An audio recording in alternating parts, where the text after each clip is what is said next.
Hello, everybody, and welcome back to Game Slice 2021. We are here with a very exciting Q&A. We have Ted Rogalski on. Here he is with his beautiful, beautiful face. Hello. There we go. He is from Nintendo of America, and he's come to answer pretty much any questions or comments that our Game Slice attendees may have. But starting us off right off the bat, Ted, I would love to know, who are you and what do you do with Nintendo? Sure. My name is Ted Rogalski. I am a senior partner manager rather, in partner management under our publisher and developer relations, or PDR for short, as we call it. And I am basically a point of contact for indie games specifically. So we have, AAA, and then we also have indie, and I am part of the indie team at Nintendo of America. All right, awesome.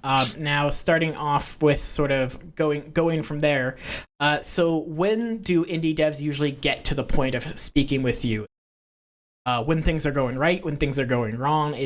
Are you just the first port of contact and then you hand it off? Where does it go from there? They can come at all different points, to be honest.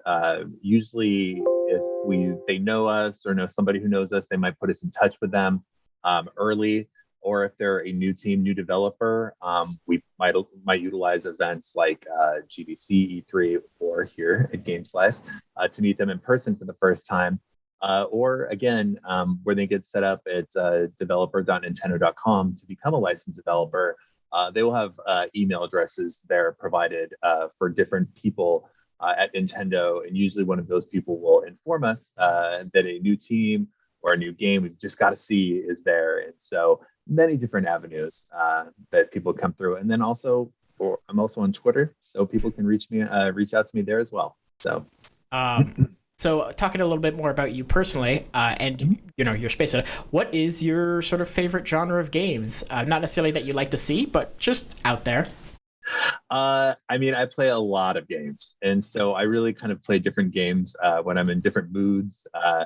So basically, normally I'm a big 2D kind of action guy. And so I just finished Hoa. I'm probably mispronouncing that name. And currently playing Flynn, which also just came out on Nintendo Switch. But then also when I'm watching TV, if I'm not watching something I have to fully pay attention to, it's kind of background noise. I also am a huge fan of Picross games. Love Picross. And Switch is great for them. We have tons of them. And then sometimes if before I go to bed, if I'm just looking to chill, I probably should read some more books, but I do like playing games in bed too. And so then I will usually play a nice visual novel. I love visual novels. Oh, really? Interesting.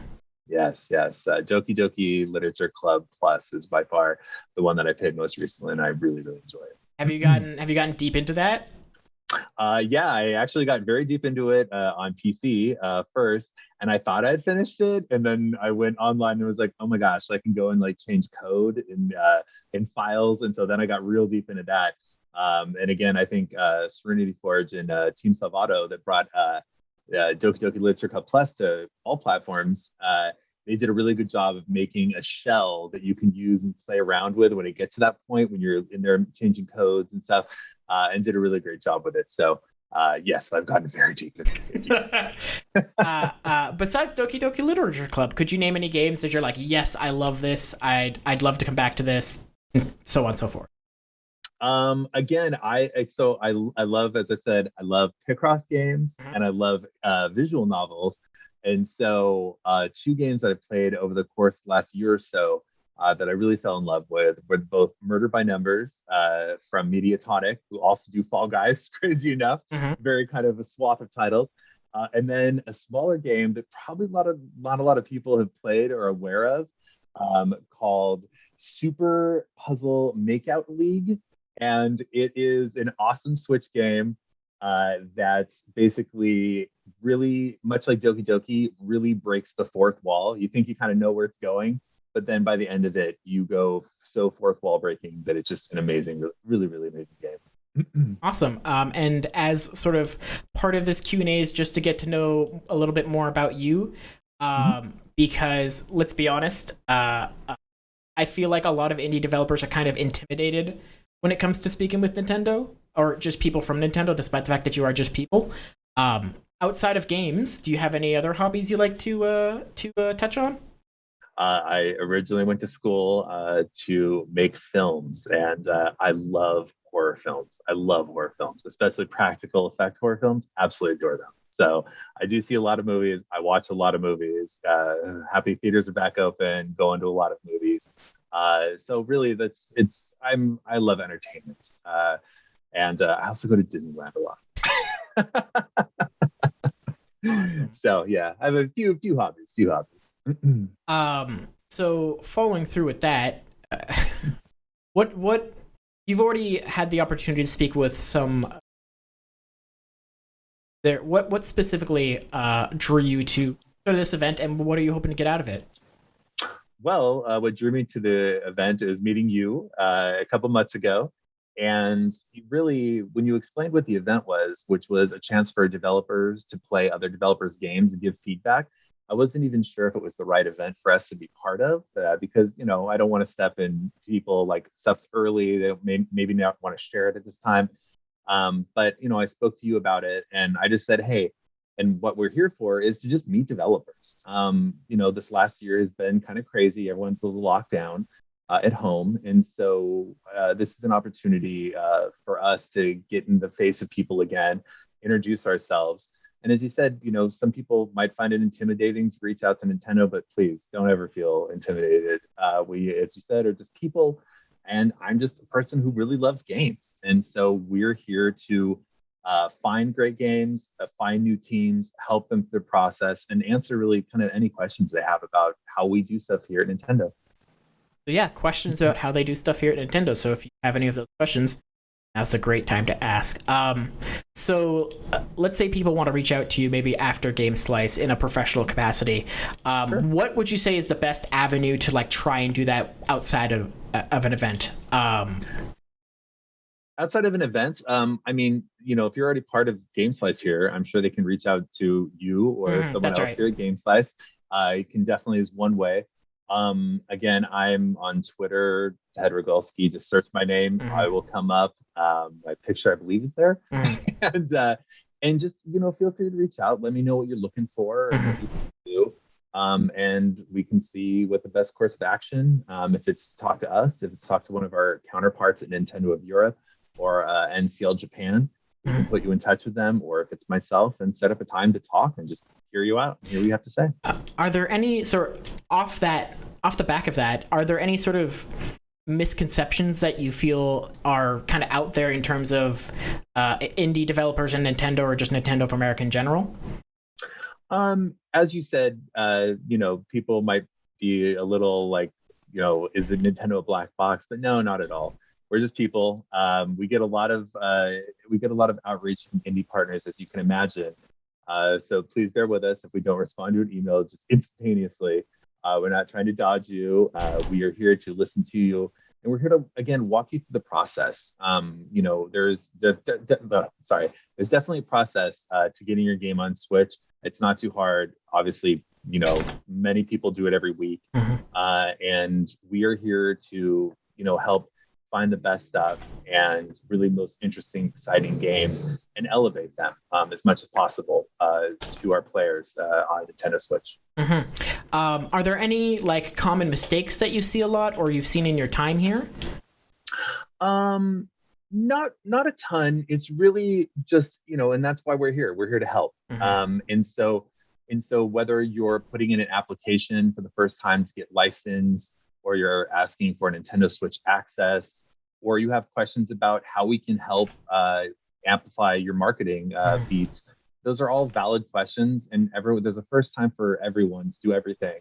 So we understand that sometimes it can be a bit confusing, but we're here to help ease that confusion and make sure that you launch your game the best way possible on our platform. Because honestly, we want your game to be known, and we want it to find the people that are going to want to play your game and experience it. Now we have a question here from chat. This might not necessarily clarify anything specifically for Nintendo, but Ted, what is your favorite Nintendo game of all time? No pressure from Lucas. Huh. My favorite Nintendo game. So it's funny. My chiropractor of all people just recently asked me this question, so I've actually had a bit of time to think about it. Probably going way back to the NES would be Bionic Commando is absolutely one of my favorites. I've realized I've probably bought the cartridge at least two or three times over the years, and including like the Game Boy Color version of it. And what it is about that game is I'm a big like gameplay mechanics guy. I just want to Hmm. know how to play the game. Hmm. And Bionic Commando is a game that as a kid, I was probably renting the game originally. Hmm. And so you would, think it's like a run and jump shooting game, but no, it's like, oh, there is no jump. The your arm is the mechanic to swing and Hmm. around the environment. And so that was something that it really hit home with me. Is like, oh, this is so fresh and unique, even though it's like a genre I know. Hmm. And so games like that, and as I said, like some of the games that I mentioned previously that I'm playing now are all that kind of same thing of like they take an established genre and twist it a little bit. Hmm. So yeah, probably one of my favorites. Absolutely. Awesome. I'll come back to maybe your favorite Nintendo character after a little bit, but we do have some more questions from chat. From Mark from one of the chats, Ted, how did you get into the role at Nintendo that you are now? How did it all started? What's your journey through the games industry like? So I went to college at USC, graduated from college actually with a political science degree of all things. So I could have gone down the road of politics or I could have went down games. And especially given current times, I'm glad I definitely went down games. And I went to go work at a TV network. Some of you might remember, it's kind of back now, G4 TV. Mm-hmm. It was in Los Angeles where I was just finishing school. And so I went to go work there, met some folks there who put me in touch with people at Sony. And I went to Sony for about 6.5 years, where the last role I had there was heading up developer relations. Mm-hmm. And then I wanted some experience from a publisher perspective to kind of well round myself with Mm-hmm. obviously press at G4, first party, and then a platform, and then going to a publisher. And so I went to 505 Games in Los Angeles, Mm-hmm. where I signed such things as Bloodstains, Virginia, Horus, Laser League, and a few other titles. And so I got to learn a lot about the business on that side of the fence, and how third parties work and how they, specifically work with first parties. And so after that time, an opportunity came up here at Nintendo. And as you can imagine, who doesn't want to work at Nintendo? I'm a child of the 80s. Nintendo is like my beginning history of games. And so to get the opportunity to work here was an opportunity I couldn't pass up. And Mm-hmm. honestly, it's been fantastic. I cannot complain. So Do you have any like interesting or funny office short stories without naming names of anyone that you might be willing to share? nothing too crazy, to be honest with you. I was lucky enough. I did the voice of one of our indie worlds recently, back in March or April. That indie world, so that was kind of cool. But given the fact that we're not in the office necessarily, there's not too many stories to tell. Mm-hmm. That's fair. But it's honestly what I say overall is like it's an amazing place to work. Like I am blown away every day by just the kind of like care and like teamwork that I see. Mm-hmm. It's not at every company you see it, but here it really does happen, and it happens all the time. So it's a really special place to work. Mm-hmm. You mentioned Indie World Action. I think this is a lovely place to sort of expand on that. For developers who might not know, that's right, rep it. What is Nintendo Indie World specifically? Nintendo Indie World is a video presentation that we highlight some of the best games that we can find out there from all over the world. And Mm-hmm. that's really Indie World. We try to really embrace the world aspect of it and cover content from like Latin America, Canada, of course, Europe, Japan, all over the world. And so it's really just like some of the what we think is some of the best, most interesting stuff. And not necessarily stuff that's gonna like everything is gonna sell like billions of copies, but really stuff that might be trying something different. That with our amplification of their trailers, their game, etc., we hope that it can find a wider audience. Again, it's what we do here at Nintendo is make smiles and hopefully entertain people, especially of course of this last year. It's been a hard year, and so we hope that we've provided some people with some happy memories and moments. Is there? Are you looking to expand that in the future, or is it sort of like this is what it is? We like what it is. We're going to continue it. For now, I think it's probably going to stay pretty similar.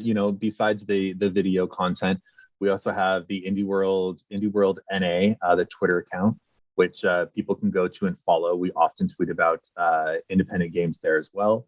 And then we also have an Indie World page on the kind of broader Nintendo.com website as well, which also covers some unique content that's different for what you might see either on Twitter or the showcase itself. So. All right. What are, so just so everyone knows, what are the jurisdictions of Nintendo of America? Is there like a Nintendo of Canada, for example? There's a Nintendo of Canada for more kind of marketing, regional marketing. But as far as development goes, Nintendo of America oversees Canada, all of North America, of course, Mexico, and then Latin America. So the whole greater, we cover all of it. And so if you're in that region, if your company is based in that region, myself or Kristen that works with me will be your kind of main point of contacts internally at Nintendo of America. Awesome. Expanding on that a little bit, with what you're seeing in front of you for Nintendo, is there anything like in the future as sort of plans go that you're sort of excited to see Nintendo grow in a way or expand or something that you're excited to learn? I mean, we're always learning. Like the games industry, you're always learning. And some of the stuff for us, Nintendo, we obviously have free to play games like Fortnite and Rocket League, of course, bigger titles. But then a team that I worked with previously at Sony Santa Monica, that game company, who did Journey, Flower, etc. Those guys just released a couple months ago Sky, which is their free-to-play kind of Journey-esque type of game. And that was a really interesting proposition for us because it had come out on mobile, but it had not come out on console yet. And we were super excited for them to bring it to Nintendo Switch first. And that has been a learning experience for everybody. And they've really utilized all the tools that we have for co-marketing support and really done quite well and found an audience that I think they're pretty happy with. And I might have even expanded their audience in territories that, they hadn't really reached before. I mean, Japan, I know the Japanese audience really loves it. And so it's great to be able to offer those kind of new and exciting, like, obviously free to play has been around a while, but for us, it's different and it's new. And so hopefully in the future, we can kind of expand upon those opportunities for our players as well as our partners. Awesome. Thank you very much. So Broadcast, we have a question up at the top here. Can you maybe reach out to the person and get something a little bit more expanded? It's a little vague because I want to be able to ask a more pointed question. But with that said, so for bringing projects to the Nintendo Switch, are there a series of requirements that people should be aware of or things that maybe they can do to help make attention towards their game more worthwhile for Nintendo? Honestly, we are looking for you to make the game that you want to make. We are not here to tell you what to make. And, Goose Game, who could have known that a game about an angry goose could have been such a big deal, but it was. And so it's really like, don't try to censor yourself. Just make the game that you want to make, that like you think that there will be an audience there for. And really, it's our job to find your content and highlight that content, especially if we agree, we're like, wow, that is something super unique, just different, that, we have an idea that there is a player base for your game, and really just make the game you want. Like, we're not here to tell you what to make. Obviously, if, our the Nintendo Switch lineup of consoles provides a handheld mode, a tabletop mode, a TV mode. So there's different ways to play Nintendo Switch on the go or at home. So take advantage of what that means to your game. And if it's a game that's gonna be played a lot in handheld mode, make sure everything reads well on the handheld mode. It's not the text is not too small. And make sure that if you're playing on TV, it's a big, beautiful game Maybe you can use the Joy Cons in interesting ways with the movement, etc. So it's really, and obviously HD Rumble, it's really just taking advantage of what we provide you, the creators, and blowing those out in unique and interesting ways that maybe we haven't seen before. Mm-hmm. So with all the awesome games that are coming to the Nintendo Switch or have come to the Nintendo Switch, theoretically that store is going to keep growing, right? What kind of tools does Nintendo provide to help with something like discoverability or just advertising or just things in that vein? Sure. Obviously, we want to help our creators get their games seen to as many players as possible. And so, one we've already talked about is Indie World. It's probably one of our biggest ones that we can do out of our group. But we have tons of different tools, such as like we have on-device news channels. And so, if you download a demo of a game, if you like a game, you will automatically get these channels on device in the Nintendo News section. And these, especially as games as a service game and live ops games, kind of continue to grow on our platform and just in general. They're a great place for our users, our players, to find your new content, and you can use them in a variety of different ways. And then also you can work with our third-party publisher group to amplify your messaging on YouTube, on Twitter, on our emails that we send out to people. I literally just got an email before this call letting me know that there's these games, Hades, Minecraft, and Rocket League that all support cross-save functionality, which is also a great tool. So if you're playing Hades on another platform, PC, you can take your save, download it to your Switch, and continue on the go. And given that the Nintendo Switch, one of its most unique features is the portability of it, it's super exciting. And so, yeah, there's many different ways.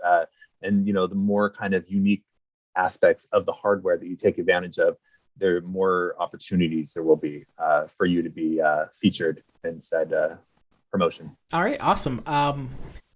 This is a little bit of a long question, but this is more to your general experience, not necessarily regarding to Nintendo, but I think it's a good question. From Sure. Tani Durev, what would you recommend aspiring game design students do when it comes to becoming a part of the industry? A lot of people recommend dev testing or joining game jams as a way to get a foot in the door, especially with your experience back in the day. Is sort of this stuff applicable in today's age of game development, or do you think make use of the new age of game development? I mean, as when I was a kid, it was really hard to program games. But now, I mean, with Game Maker, with Unity, with Unreal, there are relatively easy to use tools available. There is also a serious push for education of games in colleges. Again, I went to University of Southern California, and the year after I graduated, they started their game program. And so they take it very seriously, and that's, a private, wonderful university. And so there's many different aspects. Obviously, you can go into testing. I think testing really lets you learn from top down how games are made, the process behind them, etc. But if you have a great idea and you're feeling like you're down to do a lot of work, you can just make a beautiful demo and find somebody who's interested in your game, in what you're making, and either put together your own team, look for funding, do it on your own. There's so many avenues these days to get in the industry. And again, my first job out of college, it was basically at a TV video game network. And I was slightly interested in doing television, but not as much as the games. And I was able to just talk, and like talking to people is really important. Just like putting yourself out there sometimes, getting out of your comfort zone, and letting people know what you want to do, share what you want to do. And you'll find people that can help you, or can kind of be a guide, as a mentor, I guess you would say, to help you on your career. So there's many, many ways right now. I have a little bit of a long question here, but I'm going to shorten it down a little bit. Do you have any visibility on if there's any requirements to adding specific content to any kinds of games that might be released on the Nintendo Switch offhand? Are you saying games that have released elsewhere to release on Nintendo Switch? So I'm Is just that the gonna. I'll question? read the whole question. Sure, that's okay. No So worries. they mentioned a specific game. When A Short Hike was going to release on the Switch, the developer mentioned they needed to add an update featuring new content in order to release for the Switch. Is there an actual requirement to adding new content for games that have released on other platforms? I'll be honest with you. I don't Yeah. know of Okay. that off the top of my head. And in A Short Hike is a wonderful game. And I'm not sure exactly what they added. Yeah. But we have many games that have released elsewhere. And it's great to add additional content because it gives existing users a reason to get your game again on Nintendo Switch, besides the opportunity to have it in a portable form. But as far as I know, there are not. But It could be unique to that project or something specific, or who knows at that point. I had a feeling the specifics might not be right at hand, but I think covering that sort of generality is important. So thank you so much, Ted. yeah, absolutely. Let's see.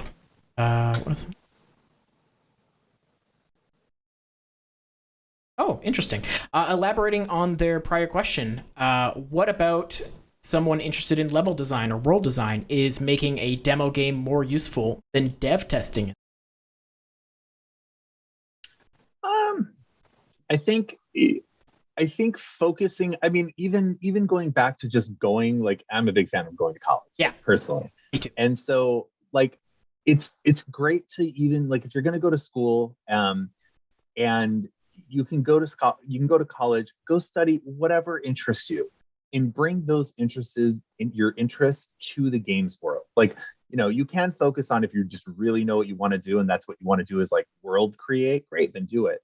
But still, like, if you wanted to take some literature classes, like, leading up to it, and like find some new branch of literature that you've never really experienced before and maybe you wouldn't outside of school, I think it's a really interesting way to bring in a different voice, a different perspective, into games. And honestly, I mean, that's something that we try to do with Indie World all the time, is really find new voices, and new points of view as much as possible. And so, study what you want to study. Again, if you know what you want to do, go and like aim for it and go. You'll do well. I mean, I knew that once I started in games, I'm like, I want to do games. And so, but even for me, I mean, I did not initially start in kind of the role that I do now, but over time, you just try out different things and you learn what fits you best in your personality, your job skills, etc. So don't ever limit yourself, and just have fun, enjoy yourself, and learn along the way. Absolutely. And since this is a little bit of a general question, Mhm. our in my experience in terms of game development as well, don't be afraid to try something and find out that it's not for you. Don't be afraid to fail, and don't be afraid to walk away from games for a little bit and come. Some of the best conversations that I've had have been with people who had no idea, weren't gamers, weren't interested in game development. They were off doing something completely different, and they jumped in and they fell in love with it. And that is one of the things that I would say makes games special. And Go ahead. I was just gonna say, and like, even like coming from external, like, 505, when I went to work there, their game Brothers: A Tale of Two Sons was a game that, like, I was like, oh my gosh, I can't wait to work for this company. They did this game, and the creator Joseph Fares came from film. And that game is incredibly personal, about his personal life, like hardships, and he brought that to the table in a way that wasn't from a traditional game developer or game designer point of view. But then he knew what he couldn't do on his own, and so he worked with Starbreeze to make that game, as they're game makers, and he's a storyteller. And so through that, through like amazing gameplay in his storytelling, they made a game that I think most people have played. It's truly a special experience. And so that to me is a highlight of taking, something outside of the realm of games and bringing it in and making something beautiful from that. Absolutely, 100%. We actually had a comment from, I think their username was Taneric, something like that, and they said, hey, they went to school for arts, which isn't necessarily strictly related to games. Z. Z? Z. Zan. Okay. Broadcast helping me out. And they said they went to school for arts, and there was a lot of crossover, and you'll find that because there's a lot of experiences to bring to games. But moving on to some more questions. Sure. Any exciting new releases from Nintendo that you can talk about specifically? Any ones that you were specifically excited about? I mean, I'm obviously excited about some of our upcoming indie titles, and one that I am dying to play when I get my new Nintendo Switch OLED That's model right. is Tetris Effect Connected. That's I've right. played it previously a ton elsewhere, and I just love it. And so to have that portable, we just upgraded the firmware to support Bluetooth headphones. So now I can finally play easily on my airplane rides when I go around places. That's super exciting. And honestly, probably the most exciting game of this fall that I was waiting for from our first party groups from Mm-hmm. Nintendo itself uh, is my boy Wario. I love Wario games immensely. Mm-hmm. As I said before, kind of a love twist on gameplay. Mm-hmm. And WarioWare Twisted, I can go back to games I love. WarioWare Twisted was just something that like blew my mind when I first played it. And with a new one, they continue to do the same by giving you more direct control of the characters and giving characters like unique play styles. So those are probably the ones that I'm most looking forward to right now. Obviously, WarioWare just came out, but yeah, Tetris Effect is one that I cannot wait to play. Cannot wait. Yeah. Wario World 3, I believe, was actually, I played that game before I had played any Mario games. And yeah, I know. Crazy. I believe that was on Game Boy Color or something like that back in the day. And that was actually, Mm-hmm. I adore the Wario games, how like weird and wacky they are. I'm not going to say Wario. Yeah, no, Wario is probably one of my favorites. Which brings us back to Ted. Do you have a favorite Nintendo character? Who is it? It's probably a close between both Wario and, of course, I don't know why I was like the bad guys, but Bowser is also one of my absolute favorites. He's misunderstood. He's just misunderstood. How do So you feel about Waluigi? Waluigi, he's okay. He's okay, but he's no Wario. He's no Wario. Wario's the OG. He's my favorite. And honestly, just as a character, it just felt so different. I was like, wait, there's like a bad version of this guy. Mm-hmm. So it was like just so interesting to me. And as you said, WarioWare 3, Wario Land rather, it was like so weird and just different. The way you played it, the way you Mm-hmm. interacted with the world, Mm-hmm. the fact you couldn't die in the game, Mm-hmm. and like effects kind of were about how you made it to the world. Mm-hmm. I just all of it was just so neat to me, just Mm-hmm. different. I loved it. Wario. No, I can't do Wario. Wario. Wario. Waluigi. Nah, I'm no Charles Martinet. But um, here's an opinion that we're gonna ask of you, Ted. Sure. From Flickr _ Does Waluigi belong in Smash? All of our characters belong in There Smash, you go. And honestly, that big game. I mean, they do such an amazing job. Mr. Sakurai like works himself to the ground making those games, and the amount of obviously they get so much player feedback on what people want, and hopefully they can meet everyone's wants. I know they sometimes can't hit everybody, Mm-hmm. but I mean, if there's not a character in that game that you can love and find to play, I think you just need to try a little bit harder, unlock a few more characters maybe. That's right. But yeah, Smash is a wonderful game. Absolutely, it is the legacy that the amount of like new characters now and the okay. I can't keep going on with that because I will go off about Smash. Absolutely. A little bit back to Nintendo development. Do you know if Nintendo on the back end development side prioritizes indie games that integrate effective use of Joy-Cons? Obviously it's a like a bonus to support any of those features as I said previously, HD Rumble, and so it's not going to game change about how we look at your title, but it is something that we obviously will note and we will take it internally and be like, oh hey, this is like really cool stuff. And it's something that's me and my group's job is to highlight those titles internally that utilize the hardware in unique and interesting ways. And so rest assured that if you do something neat with the hardware, it will be noted. Absolutely. Here is another question we have on the table, and this is a very broad one. So feel free to sort of go wherever you'd like with it. What do you think Nintendo or Nintendo of America does better than any of the other big players or the big companies in the industry? Nintendo provides an audience and a user base that is just all over the place and provides so many different experiences through our first party titles, some of them which are incredibly casual, such as Animal Crossing, as we saw this last year, hit a huge audience, and then very kind of traditional core gamers who love Zelda, who love Mario, and then really unique stuff such as Game Builder Garage, which is just going way outside the bounds of traditional gameplay, and more importantly, empowering users to make cool stuff. And that's honestly by far one of the most interesting things. And I think we also saw it with Super Mario Maker in the past, like that game too. I mean, it allowed you to make stuff, and so it's like, oh, I can make this game. Oh, really? We'll make it. and so providing all of these different experiences, and then utilizing our indie partners to continue that expansion into like new different genres experiences, I think is something that makes Nintendo unique as a platform that you just don't always see elsewhere. Yeah, thank you so much for that.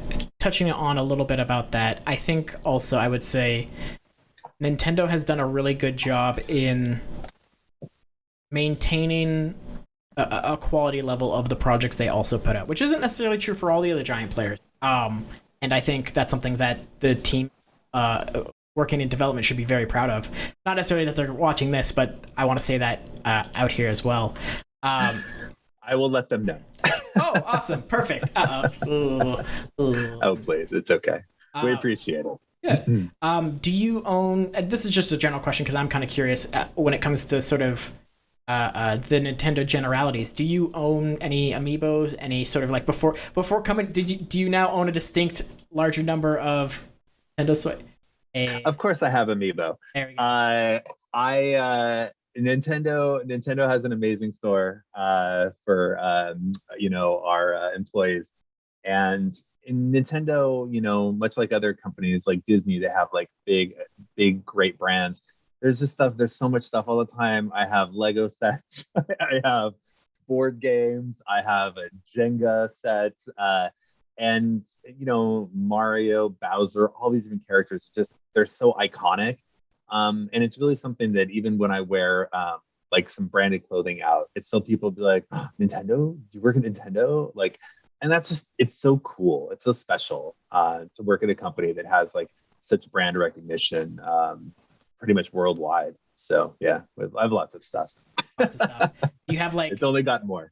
I assume you have the Bowser one then. Is that your favorite, or would you say like Bowser Jr.? Or? My favorite amiibo? Yes.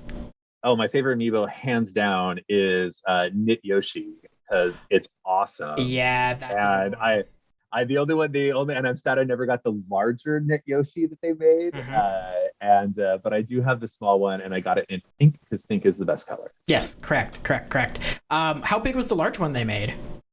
It was a decent size, probably like, I don't know, maybe like 10, 12 inches. Mm-hmm. And it might have been like a store exclusive, but they're very rare. I definitely we can't buy them in the store or anything, but they were super cool, and they had the same functionality, I believe, as the normal size ones. But yeah, anything with like kind of texture to it that the knit ones had, I just found super fascinating. So I of course bought one of those instantly. So some really interesting questions as far as Nintendo America goes, and sort of what it wants to try to do. Is Nintendo, and this is just something I think a lot of people don't know clearly, is Nintendo of America, or Nintendo in general, interested in acting sort of as a publisher for developers? Is that something that's beneficial to them? Or is it sort of, we have a platform, we want to support?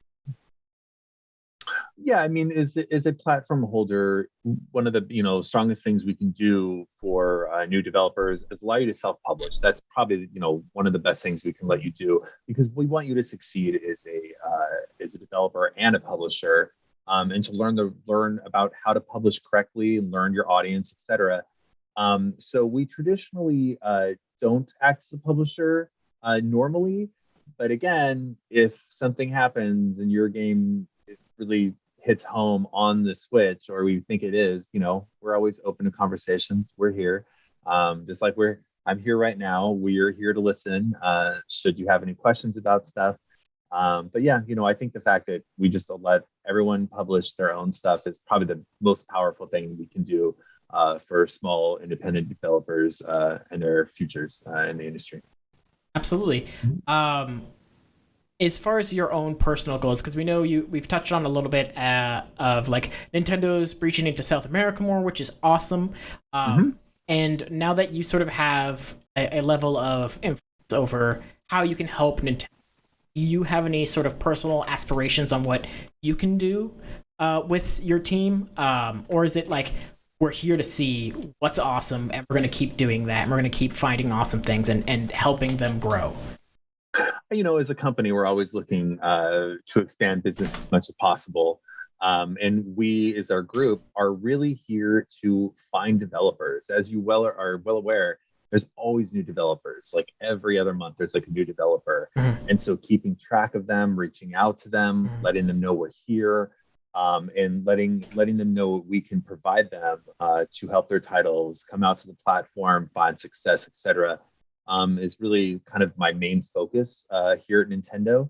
And I've been doing this now for almost 20 years. And Mhm. so utilizing that kind of vast network of contact, learning from them. And so again, we also take in feedback all the time on like, what can we do better? And what can we provide our developer partners, publishers, as far as, even stuff as simple as like backend tools, features of the hardware, features of software, features of the website, features of the store. So, as just like myself, we're Nintendo, we're always learning, always growing, and just really trying to make the best platform possible. Mhm. And so, yeah, when we hear feedback, we take it, internalize it, we Mhm. talk about it internally, share with the powers that be, and kind of hope that we can make changes for the better for Okay. everyone. A very interesting question up next from Bluish Green. Is Nintendo interested in any console exclusivity with indie developers? We're open to many different opportunities to work with partners, and exclusivity, and more importantly, if it works for you, if you only have the bandwidth for one game or one platform rather, then yeah, talk to us, let us know. But as you can see from our last indie world, we had titles like Astroneer, Gang Beast, games that are very well known, Mhm. and you mentioned Short Hike earlier. Like they're all games we just want on the platform and we think Mhm. our players want on the platform. And so sure, obviously exclusivity, will be a little, slightly interesting to us, but at the end of the day, as long as it comes out on Switch, given that we're, the really only kind of portable platform right now, Mhm. we're happy to have your games whenever you're ready. And Mhm. so if it's in your best interest to come out on PC, do early access like Hades did, and then you come to us after the fact, that's cool too. We're here for you. Mhm. So It sounds like a lot of these processes of sort of just come talk to you, right? That's what it sounds like it comes down basically, to. there's honestly like the one thing people ask about, like how is it best to work with Nintendo? The best thing you can possibly do is just make us aware of your game. Mhm. Make us aware of your game, make us aware of your dates that you plan on shipping or announcing, etc., just so we can make sure that we're aware of it. As you can go to our store, there's many games that come out every week, Mhm. and if we look at your game and see it as something that we want to highlight or work with you at a deeper level as you lead into release, then if we don't know about it, we can't do much. But as long as we know about it, we can do something with it. So Mhm. Mhm. make us aware. We have a question here that I don't know that you necessarily can answer, but I think it's sweet and I'd like to Sure. highlight it. The question is: was there a lot of disappointment within Nintendo when games stopped being made for the Wii, all that production shut down? And they follow up with, "That console was my childhood. So many good memories." Wait, what was the beginning of the question It again? was like, was there disappointment within Nintendo when games stopped being made for the Wii?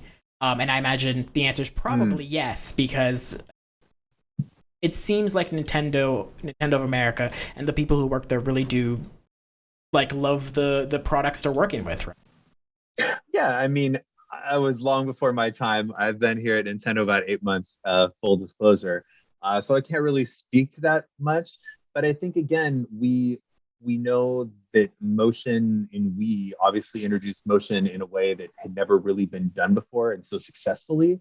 And so I think there's a reason why the Joy Cons can still do largely the same things as the Wiimote could do. And so, if as our creative partners and internally even with the Wii moving forward onto the Wii U and now the Nintendo Switch, I think we can still provide those similar experiences with a Switch. So if you want to make a game with motion, we can still support it 100%. So even though time moves on and we go to new hardware, the best of those hardware features, we've carried on. And so, hey, if you want to support it, we're happy to have you support it. And we're happy to see motion as, it's just a different style of interface. Absolutely. And you do see that where the console has really been not just, there isn't just a new console there, but with every generation, there's the stuff that was really good about the last one has been brought forward. So the Wii, for all the limits a technology may have, we are seeing a better version of that with the Switch, and then even that HD Rumble for specific games where it's allowed. You're seeing a lot of that. So even if that console was your childhood, there's a lot left to still enjoy, right? Oh yeah, and there's always new ways to take advantage of that hardware in new and unique and weird, interesting ways that I think will surprise you even coming down the road. So hopefully, some of our future projects from our indie partners will kind of bring back that magic of the Wii. We are getting relatively close to our time here. Before we go, though, Ted, is there anything you sort of you'd like to end things off with, or just a general statement to all of our audience members and all of the people watching tonight? I just want to say thank you, Eric and Game Slice, and the developers for having us here. Again, I very much understood this to be very developer to developer, and I didn't want to overstep our boundaries by coming here and being part of the event. But we're here to listen. We're here to meet people, and we're here to answer questions. Like that's what my job is. That's what we are here to do. And Nintendo, we obviously have now a very long history with Switch of just really great indie games, even coming out sometimes later. That's okay. And not exclusive or exclusive. That's okay. We are here to bring you guys to the platform and provide our players with games that make smiles and experiences that they can't get anywhere else. And especially in a portable fashion. And so again, thank you all, and thank you, Eric and Game Slice, for having us be part of it. I feel very lucky, very lucky.